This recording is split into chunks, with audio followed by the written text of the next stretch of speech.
வணக்கம். குடும்ப வன்முறையில் பாதிக்கப்பட்ட பெண்கள் நெறைய அவங்களுக்கு லாஸஸ் ஏற்பட்டிருக்கும். எ எக்ஸ்பென்சஸ் செலவு பண்ணியிருப்பாங்க. அவங்களுக்கு மட்டும் இல்ல, அவங்க குழந்தைகளுக்கும் ஏற்பட்டிருக்கும். இதனை அவங்க டொமஸ்டிக் வயலன்ஸ் ஆக்டின் கீழ பெட்டிஷன் ஃபைல் பண்ணும்போது, செக்ஷன் 20 மானிட்டரி லீவ்ஸ் அவங்களுக்கு கிடைக்கும். எதற்கெல்லாம் மானிட்டரி லீவ்ஸ் பண நிவாரணம் பெற முடியும் அப்படிங்கிறத நான் உங்களுக்கு சொல்றேன். அவங்களுக்கு ஏற்பட்ட லாஸ் ஆஃப் ஏர்னிங்ஸ், அவங்களுக்கு ஏற்பட்ட மெடிக்கல் எக்ஸ்பென்சஸ் இதுக்கெல்லாம் கேட்கலாம். அப்புறம் அவங்களோட ப்ராப்பர்ட்டி லாஸ் பண்ணியிருப்பாங்க, டேமேஜ் பண்ணியிருப்பாங்க, டிஸ்ட்ராய் பண்ணியிருப்பாங்க, இல்லாட்டி ரிமூவ் பண்ணியிருப்பாங்க. இதற்கும் கேட்கலாம்.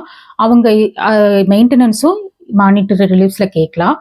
ஆனா அவங்க கேட்கும்போது ஃபேமிலி கோர்ட்ல வாங்கிட்டு இருந்தாங்க மெயின்டெனன்ஸ் அப்படின்னா இந்த கோர்ட்லயும் அவங்க இன்ஃபார்ம் பண்ணணும். பண நிவாரணமானது லம்சம் மொத்தமாகவோ அப்படி இல்லைன்னா every month specific amount within a period of டைம்ல கொடுக்குற மாதிரி அந்த சர்க்கம்ஸ்டன்சஸ் சூழ்நிலைக்கு ஏற்றவாறு கோர்ட் ஆர்டர் போடுவாங்க.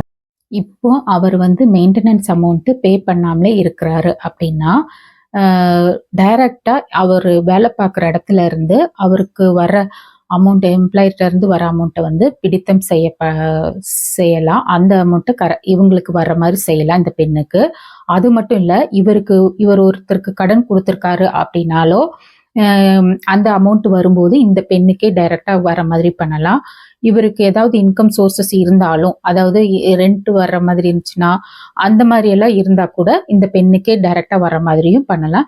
இந்த மாதிரி எல்லாம் சோர்சஸ் மூலமா அந்த பெண்ணுக்கு, பாதிக்கப்பட்ட பெண்ணுக்கு மானிட்டரி ரிலீஃப்ஸ் கிடைக்கிற மாதிரி ஆர்டர்ஸ் பெற முடியும். தேங்க்யூ.